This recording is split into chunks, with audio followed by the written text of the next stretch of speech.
সবাইকে জানাই শুভ ষষ্ঠীর শুভেচ্ছা, আন্তরিক ভালোবাসা। সোনামা এখনও ঘুমোচ্ছে। আর দেখো এমন কিছু বেলা হয়নি, হয়েছে সবে 8:30। পুজোর সময় 8:30 নর্মাল। তারপর ওকে ঘুম থেকে তুললাম, তুলে স্নান টান করলো। আর তার মধ্যে আমিও স্নান টান করে কিছুটা রেডি হয়ে গেছি, আর ও রেডি হয়ে গেছে এখানে। তো চলো, নতুন জামা পরা তো শুরু কবে থেকেই হয়ে গেছে সোনামার। আমিও এখানে রেডি হয়ে গেছি, টুক করে একটু গিয়ে ষষ্ঠীর পুজোটা দিয়ে চলে আসি। চলো, সকালবেলা গিয়ে দেখলাম কি সুন্দর লাগছে মায়ের মুখটা। আচ্ছা, এখানে পুজোটা না রাম যে দুর্গা পুজো করেছিল সেই থিমের ওপরে হয়, এখানে কিন্তু অসুরবধের থিমে হয় না। আমাদের এখানে এখনও ক্লাবের ভেতরে পুজোটা হচ্ছে। মায়ের পুজোটা সপ্তমী থেকে শুরু হবে মণ্ডপে। তো পুজো টুজো দিয়ে চলে এলাম। এসে বাড়িতে দেখো এখানে ওকে দিয়ে দিলাম একটু মুসলি খেতে। তো একটু মুসলি খাচ্ছে সোনামা এখানে বসে বসে। আর আমিও ওর সাথে কী খাবো করে দুটো বিস্কিট ফিস্কিট খেলাম, একটু লিকার চা দিও, কারণ 10টা বেজে গেছে দেখো। তো কী আর করবো, কী করবো না, ভাল লাগছে না। সোনামাকে বললাম, সোনামা কী করছো, কীরকম খবর পুজোর? যাই হোক, পুজোর সময় এখন তো পড়াশোনা বইপত্র সব ওপরে। আর যেটা চলছে সেটা হচ্ছে এই যে নতুন জিনিসটা, ক্যারাম খেলতে ম্যাডামের খুব ভালো লেগেছে। ম্যাডাম শুধু ক্যারাম খেলে যাচ্ছে। এবার ক্যারাম আমার কাছেও প্রচণ্ড প্রিয় একটা খেলা, ভীষণ নস্টালজিক লাগে, তাই জন্য ঠকাস করে আমিও খেলতে বসে গেলাম। এক দাঁড় ক্যারাম খেলে এদিকে রান্নাবান্না করতে শুরু করলাম। আর এদিকে দেখো ও শেখাচ্ছে ওকে ডান্স। স্কুলের ডান্স পারফরমেন্স যেভাবে মিস ওদেরকে শেখায়, ও সেভাবে ওকে শেখাচ্ছে, যেন দাঁড় করিয়ে রেখেছে। দুজনেই সেমই, এ একটু সাইজের ছোট আর ও একটু বড়, এই যা পার্থক্য, দুজনে এমনিতে সেম। এদিকে দেখো লাঞ্চে বাবাই আজকে খাইয়ে দিচ্ছে, আর মুখে খাবার নিয়ে বসে আছে। এই যে ওখানে ওর বাবা খাইয়ে দিচ্ছে। আজকে ইলিশ মাছের তেল আর ইলিশ মাছ ভাজা দিয়েই সোনামা ভাত খেয়েছে। ওর বাবা একটু মাটন ছিল, ইলিশ মাছ ছিল, খেয়ে নিয়েছে। আর আমি তো ষষ্ঠী স্পেশাল লুচি, খোসা আলুর তরকারি আর সিমুইয়ের পায়েস খাচ্ছি। কার কার লুচির সাথে খোসা আলুর তরকারি খেতে ভালো লাগে জানিও। তারপর রেডি হয়ে দুপুরবেলা বেরিয়ে পড়েছি ঠাকুর দেখতে মেয়েকে নিয়ে। দেখো কি সুন্দর দেখতে ঠাকুরটা, এটা হচ্ছে আমাদের হাওড়া মন্দিরতলার ঠাকুর একদম। আর বেরিয়েছে যখন তখন তো ফটো সেশন হবেই। সোনামাও এখানে ফটো সেশন শুরু করে দিয়েছে। কি সুন্দর ওদের প্যান্ডেলটা করেছে, পুরো সোলার কাজ।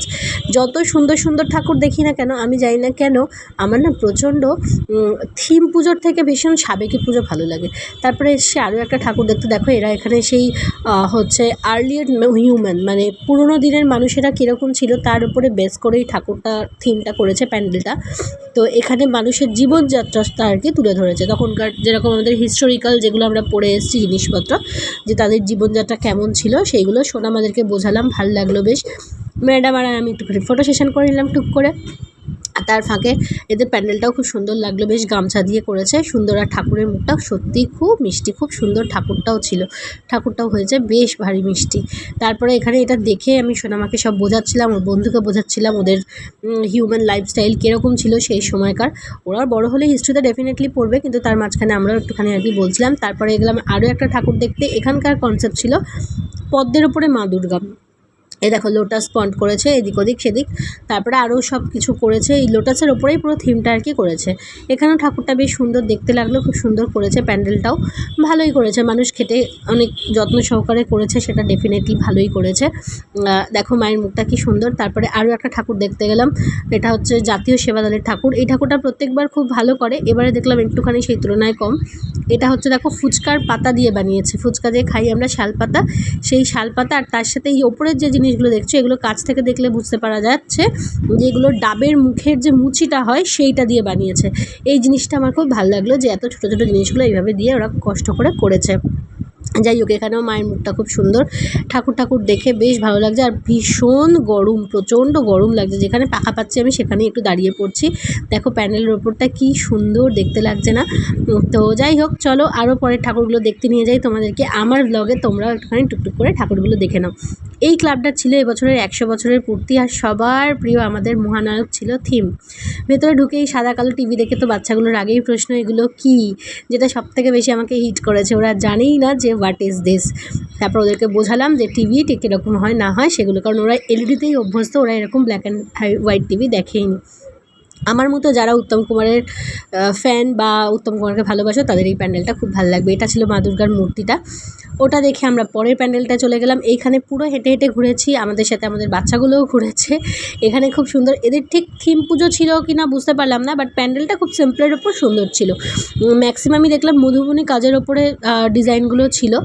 এটা খুব ভালো লেগেছে, এগুলো হ্যান্ড ড্রয়িং করা, এইটা আমার খুব ভালো লেগেছে, যে হ্যান্ড ড্রয়িং এই যে জিনিসগুলো দেখছো এইগুলো করা। আর এখানকার ঠাকুরের মুখটাও বেশ সুন্দর হয়েছে, খুব খুব খুব সুন্দর হয়েছে, কি মিষ্টি লাগছে ঠাকুরের মুখটা, চোখটা। এটা দেখার পর আমরা পরের ঠাকুরটা চলে গেছিলাম। এখানে ঠাকুর একটা বারান্দা বাড়ি টাইপের করে প্যান্ডেলটা করেছে, আমি বুঝতে পারলাম না প্যান্ডেলটা ঠিক কীরকম করেছে, তবে যেটা সবথেকে সুন্দর এখানকার হচ্ছে মায়ের মুখটা। চিরকালই আমার এই মায়ের মুখ ভীষণ পছন্দের, আজও ভীষণ ভালো লাগলো, ভীষণ সুন্দর মায়ের মুখটা। ওটা দেখার পর আরও একটা ঠাকুর দেখলাম, মানে সকালবেলায় হয়তো আমরা প্রায় 10-12টা ঠাকুর দেখেছি দুপুর থেকে বেরিয়ে। আর এই দেখো এখানে ঠাকুর দেখে ক্লান্ত হয়ে খেতে চলে এসেছি একটু মিষ্টির দোকানে, কারণ আমরা যেহেতু আজকে ভেজ খাবো আমার আর তানিয়ার। ও একটা মিষ্টি খাচ্ছে বেক সন্দেশ, ও খাচ্ছে শনপাপড়ি, এখানে নেওয়া হচ্ছে একটা পনিরের রোল আর একটা হচ্ছে ভেজিটেবল চপ। এটা কদমতলার বলরাম থেকে নিয়েছিলাম, মোস্ট ওস্ট খেতে, একদম জঘন্য খেতে। তারপরে মেয়েগুলোকে একটু চিকেন পপকর্ন খাইয়ে নিয়ে চলে এলাম ফুচকা খেতে। ফুচকাটা না খেলে সত্যি বিশ্বাস করো অত বাজে পনির পাফ জীবনেও খাইনি, আর সেই মুখটা নষ্ট হয়ে গেছিলো, সেটা ঠিক হতো না। তো এখানে দেখো যেটা সবথেকে ইম্পর্টেন্ট জিনিস দেখাই তোমাদের, আজকে ওরা মা মেয়ে সেম সেম পড়েছে, কি প্রিটি লাগছে দুটো বারবি ডল। তো এখানে দেখো এটা দেখে কি জিভে জল আসছে তোমাদেরও? আমার তো আসে যখন তখন। এইসব ফুচকা টুচকা খেয়ে বাড়ি চলে এলাম, এসে প্রচণ্ড টায়ার্ড লাগছে, কিন্তু তাও একটু বেরোবে, সোনামা এখনও বায়না করছে না সন্ধ্যেবেলা আবার বেরোবো ঠাকুর দেখতে। এখন 6টা 20 বাজে, আমি বললাম একটুখানি ফ্রেশ হও, আগে বসো। আমিও একটুখানি গা হাত পা ধুয়ে পরিষ্কার হয়ে একটুখানি বসলাম, আগে একটুখানি রেস্ট নিতে হবে, তারপর রেডি হয়ে আবার বেরোবো। তার আগে চুটুর পুটুর কী খাবে করতে করতে ওর সেই জন্মদিনের দইটা পড়েছিল, বললো একটু দই খাবো, খেলো না, দইটা পুরো ফেলা গেল। আর আজকে ষষ্ঠীতে আমাদেরকে দই খেতে হয়, এটা আমার শ্বশুরবাড়ির নিয়মে। তো আমিও দইটা কিনেছিলাম, সকাল থেকে খাওয়া হয়নি, সেটা খেলাম। আর সোনামা একটুও টায়ার্ড নয়, এসেই বসে গেছে ওর মেয়েকে নিয়ে আবার, মানে জানি না কেন ওদের এত এনার্জি কোথা থেকে হয়। যাই হোক, তারপরে চলো আবার রেডি হয়ে গেছি। আমার এটা সন্ধ্যাবেলার সিম্পল আউটফিট, তোমাদের কেমন লাগছে জানিও। সকালেও একটা সিম্পল পরেছিলাম ষষ্ঠীর জন্য। আর এখানে দেখো সোনামাও সেজেগুজে রেডি, সোনামার বাবাইও সেজেগুজে রেডি, সবাই মিলে রেডি। আর ও গাড়িতে ওঠা মানেই টকাশ করে আগে গাড়িটা স্টার্ট করে দেয়, এখন মোটামুটি অনেক কিছু শিখে গেছে জানো তো গাড়ির। তো যাই হোক চলো, এখানে একটা প্যান্ডেলে এলাম, ঠাকুরটা খুব মিষ্টি দেখতে, দেখে নিয়ে টুকুস করে বেরিয়ে পড়লাম। রাস্তায় এত আলো এত লোকজন, আমি খুব একটা গাড়ি থেকে আর নামিনি, 4-5টা ঠাকুর দেখেছি ফাঁকায় ফাঁকায় যে কটা দেখতে পেয়েছি, কিন্তু একটা জায়গাতেও ভিড়ে নামিনি। কি সুন্দর গেটটা লাগছে না? আর তার চেয়েও বেশি ভালো লাগছে হচ্ছে ভেতরের রাস্তাটা, চারিদিকে অন্ধকার থাকে তো এই রাস্তাগুলো পুজোর সময় এত সুন্দর করে আলো দেয়, এটা বেশ ভাল লাগে। এখানে ঢুকে দেখলাম মায়ের মুখটা ভীষণ রকম, মানে কি বলবো, খুব শান্ত স্নিগ্ধ একটা মুখ, দেখো কি সুন্দর মুখটা ঠাকুরের, মানে ভীষণ ভাল লেগেছে এই ঠাকুরটাও আমার। এটা দেখে তারপরে পরের প্যান্ডেলটায় চলে গেলাম, এটাতে আর ঢুকিনি, রাস্তার উপর থেকেই দেখে বেরিয়ে চলে এসেছি।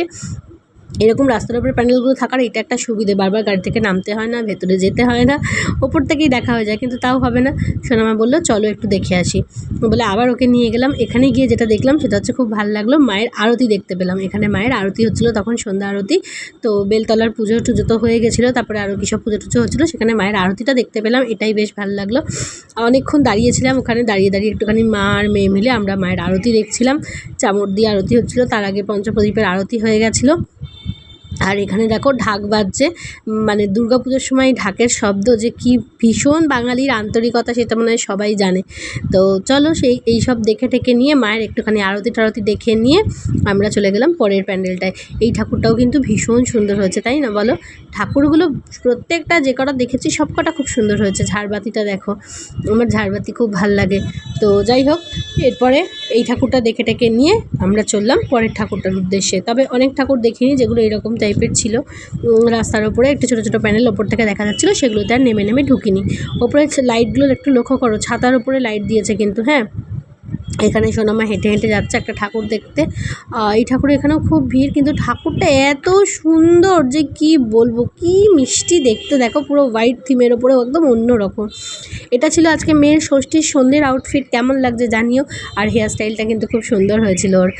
তো দেখো এখানে একটা জায়গায় চলে এসেছি, এই জিনিসটা খুব সুন্দর লেখা আর খুব ভালো লাগলো ওদের থিমটা। ওদের থিম ছিল হচ্ছে পাখির প্রাণকে রক্ষা করা, পাখিকে আমরা খাঁচায় বেঁধে রাখবো না, পাখিকে আমরা উঠতে দেবো, এটাই ছিল ওদের থিম। তো সেটা দেখে টেকে নিয়ে আমরা ভেতরে প্যান্ডেলটা গিয়ে দেখতে গেলাম। প্যান্ডেলটা তো সুন্দর সুন্দর ছেড়ে দাও, ঠাকুরটা দেখো, যারাই এত দিন ধরে কষ্ট করে ঠাকুরটা বানায় না, তাদের জন্য মনে হয় মানে সত্যি যদি আমরা না যাই তাদেরকে অসম্মান করা হবে। কি সুন্দর পাটের শাড়ি পরিয়ে ঠাকুরটা লাগছে দেখতে, কি বলবো। তবে আজ বেশি রাত হয়নি, এখন 10টা বাজে। এই যে সোনামা তোমাদেরকে কিছু বলছে, দেখো। আমার ষষ্ঠীর আউটফিটটা তোমাদের কেমন লাগলো জানিও, আমার হেয়ার স্টাইলটা কেমন লাগলো জানিও। মামাটা সবই তোমার সাথে তোমাদের সাথে দেখা। আজকে আমাদের দিনের ছেলে হচ্ছে এইটা। লুচি, খোসা আলুর তরকারি, মিষ্টি আর সিমুয়ের পায়েস। এসে চলে গেছে ক্যারাম বোর্ড খেলতে বসে গেছে। এখন কিন্তু 10:30 মতো বাজে। এই সময় ক্যারাম বোর্ড খেলতে বসে গেছে। আমার তো ক্যারাম বোর্ড খেলতে খুবই মজা লাগছে। 10:30 বাজে। এখন এসে আমি লুচি তরকারি সব করলাম। তরকারিটা করাই ছিল, লুচিটা করলাম। আর ভাল লাগছে না, খুব টায়ার্ড লাগছে। চলো আজকে ব্লগটা এখানে এইভাবে শেষ করলাম। তোমরা কেমন পুজো কাটাচ্ছ প্লিজ একটুখানি লিখে জানিও। তোমাদের সবাইকে দুর্গাপুজোর অনেক অনেক অনেক শুভেচ্ছা, আমার অন্তরের ভালোবাসা। Please do like, comment and share.